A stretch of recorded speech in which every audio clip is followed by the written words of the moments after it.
تھوڑا تو انٹرسٹ لو اللہ میں. جس نے تمہیں 24 گھنٹے دیے، اسی کے دیے ہوئے وقت میں اگر تم اس کے لیے 10 منٹ نہ نکال سکو، لعنت ہو میری ایسی زندگی پر.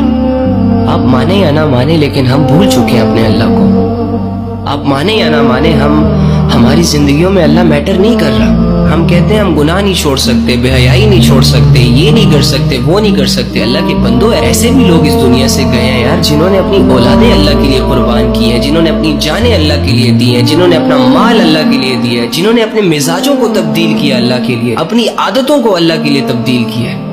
ہم بونے بنے ہوئے ہیں. لڑکیوں کے لیے خود کو چینج کر سکتے ہیں، لڑکوں کے لیے اپنی عادتیں چھوڑ سکتے ہیں. جب بات اللہ کی آئے گی ہم کہیں گے ہم سے کچھ نہیں ہوتا. خدا کا واسطہ ہے یار، ہم لوگ کوئی بچے تو نہیں ہیں کہ ایک بات 10 دفعہ سمجھائی جائے گی تب جا کے ہمیں سمجھ آئے گی. جب ایک بات ہمارے سامنے آتی ہے کسی کے ذریعے سے اور اگر ہمیں وہ سمجھ آ جائے تو ہمیں بھی یہ چاہیے نا کہ پھر اپنی زندگیاں بدل دیں، مزید اپنی زندگیوں کو ضائع نہ کریں، بچا لیں خود کو. لیکن نہیں، ہم نے بس سننا ہوتا ہے، وقتی موٹیویٹ ہونا ہوتا ہے، اور کل سے پھر ہم نے وہی سب کچھ کرنا ہوتا ہے جس کی ہمیں عادتیں ہوتی ہیں.